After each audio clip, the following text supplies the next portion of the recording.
근데 김연아 작가님께서는 사실 굉장히 서점을 많이 다니실 것 같은데 어떠셨어요? 과학 좀. 근데 서점은 뭐 오면 늘 좋지 않나요? 그 보면은 저는 서점이 이렇게 거리에 이렇게 이런 특히 작은 서점들이 이렇게 있으면 이렇게 등대처럼 느껴지는 것 같아요. 그냥 왜 배 타고 가다 보면 선원들이 등대를 무조건 반갑잖아요. 안전하다고 느끼잖아요. 등대가 있으면. 근데 서점이 있는 거리는 어쩐지 안전하고 푸근해 보이잖아요. 이런 작은 어떤 서점이 어쨌든 간에 존재한다는 건 축복이잖아요. 네. 그럼 누군가가 이걸 운영하기 위해서 이렇게 출자도 해야 되고 또 하여튼 누군가가 희생을 해서 별로 이렇게 큰 돈도 못 버는 서점을 하고 있는 거잖아요. 우리 모두와 그 동네를 위해서. 그렇죠. 그러면 저는 들어가시면 반드시 한 권을 사고 나오셨으면 좋겠어요. 들어갔는데 마음에 드는 책이든 어쨌든 간에 한 권을 사서 나오잖아요. 그러면 그날의 어떤 기분 같은 것들을 10년 후에도 느낄 수 있어요. 굉장히 좋은 기념품이 돼요. 어떻게 보면 특별한 경험을 사는. 작은 책방이 갖는 장점은 그런 거 아닐까요? 저 이제 금방 생각이 든 건데 어떤 사람이 이제 선택이 많았을 때 대형 서점처럼 그러면 하나를 선택했던 행복감보다도 포기했던 나머지에 대한 미련이 많이 남는데요. 아, 근데 작은 서점을 가면 하나를 선택했으면 다음에 와서 이걸 또 보면 되잖아요. 상실감 이런 게 적지 않나 작은 서점에 오면. 네. 저는 이 동네에 있는 작은 서점 되게 좋아하는데요. 저 어렸을 때 저는 유치원을 못 다녀가지고 부모님 이제 바쁘시면은 저를 동네 서점에 맡기셨거든요. 책을 찍거나 하지만 않으면 보게 해주셨거든요.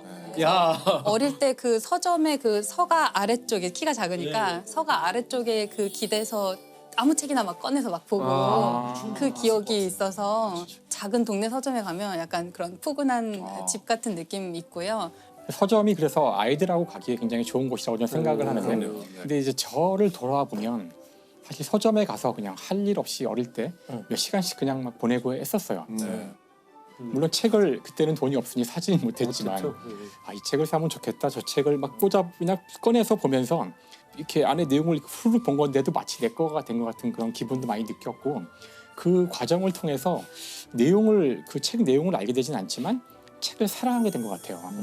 그러니까 이게 책에 둘러싸여 있다는 것이 야 정말 나는 책이 좋고 정말 사방의 책들을 보면서 야 진짜 갖고 싶고 이것이 책과 사랑에 빠지는 가장 좋은 방법이 아닐까? 그래서 아이들이 정말 책을 읽기를 바라는 부모님들은 아이들을 데리고 서점에 가서 야 네가 보고 싶은 책을 한번 골라봐.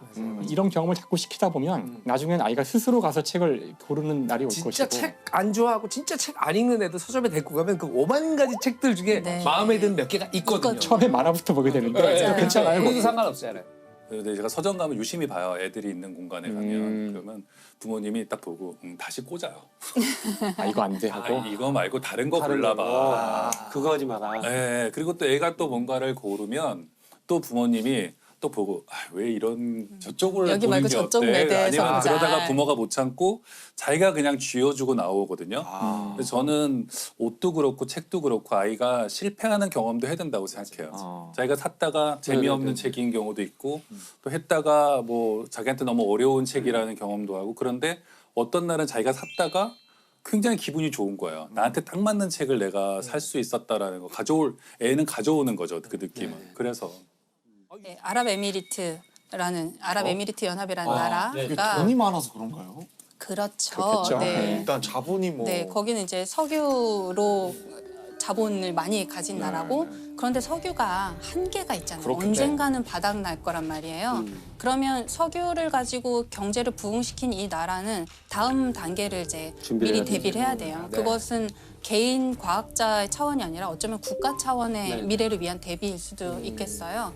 이 아랍에미리트가 화성에 2117년까지 도시를 만들겠다. 2117년. 네, 2117년까지 이제 그 계획을 2017년에 발표하면서 아, 100년 100년 후에 안에. 하겠다라고 한 건데요.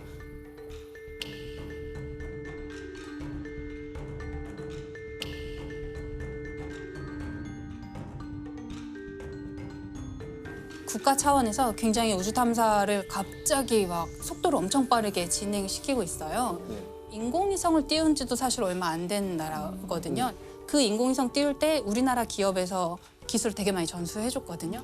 외부의 도움을 되게 많이 받았던 완전 우주 탐사에서는 신생 국가인데 갑자기 화성에 사람 보내겠다라고 하니까 사람들이 웃었을 수도 있잖아요. 근데 지금 벌써 화성에 탐사선 보냈고요. 아 보냈어요? 네, 진짜요? 몇 년 만에. 그러니까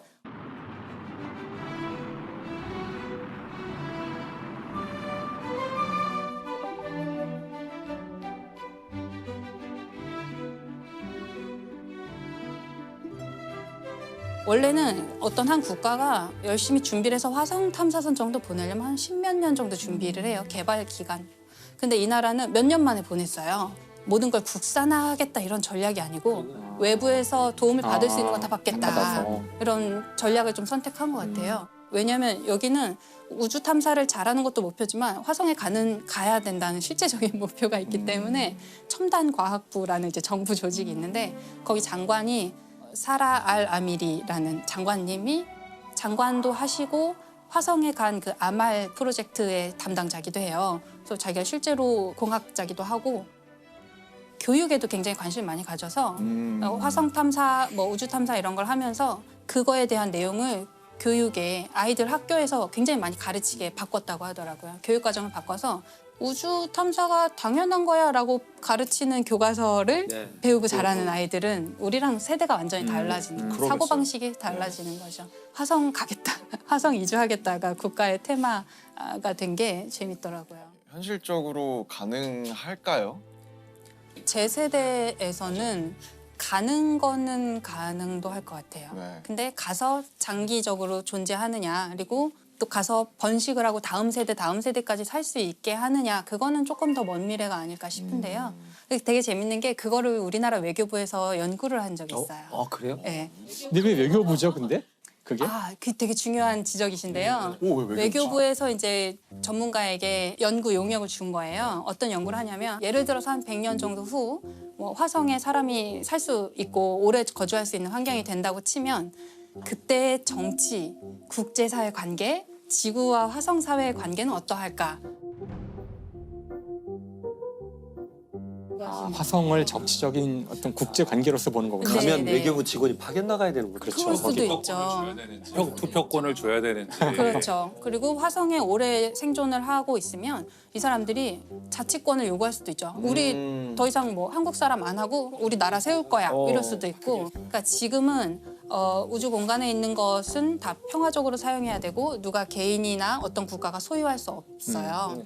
그런데 최근에 바뀐 게 미국 정부에서는 달에서 흙을 얼마쯤 가져오면 그게 뭐 그람당 얼마 이런 식으로 해서 팔 수 있게 해주겠다. 국가가 이건 사주겠다. 민간 기업한테 약간 장려하는 느낌인데요? 그렇죠. 그래서 달 좀 가서 파와라 네, 이런 네. 느낌인데. 그러면 다 미국 정부의 입맛에 맞게 탐사를 하려고 그렇죠. 하겠죠. 그리고 나중에 미래에는 뭐 정말 우리가 정착촌이 형성된다면 그 뭐 땅은 모두의 땅이지만 그 기지는 우리 거야라든지 기지 안에 있는 뭐 바닥에 깔아놓은 매트 우리 거니까 밟지 마라든지 다른 형태의 소유권을 주장할 수도 지금 남극이 그렇지 않나요? 남극도 네, 남극도 소유 못하죠. 근데 소유는 못해요. 기지는 자기 거인 거죠.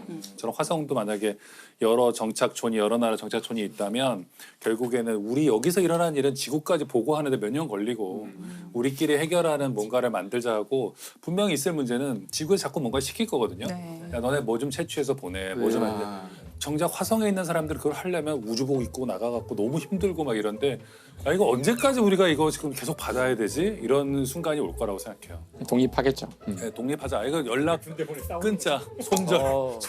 야. 그죠. 이걸 누가 했냐면 그런 게 이제 국제 정치나 이런 거를 연구해 본 경험이 있는 사람들이 네. 잘할 수 있는 거죠. 그걸 전공하셔서 석사를 받으시고 SF 소설을 쓰고 있는 배명훈 작가님이 그걸 했어요. 정말 완전 적격자였죠. 이제 SF 소설가라서 이런 화성 환경 잘 아시고 또 국제 정치 너무 잘 아시고 전문가니까 사실 미래를 가장 많이 생각한 사람들이 SF 작가예요. 맞아요. 그래서 사실 미래를 알고 싶으신 분들은 SF를 보면 되거든요. 맞아요. 책을 보면 돼요. 책을 보면 지금 오늘 우리가 한 모든 이야기에 대한 모든 가능성, 여러 가지 가능성들을 이미 다 생각해서 글로 써놨고 심지어는 이야기하지 않은 것도 다 쓰여 있거든요. 맞아요. 네. 아마 그것이 우리가 미래를 시뮬레이트하는 가장 좋은 방법이 뭐 해보는 것보다 SF 소설을 보는 거죠.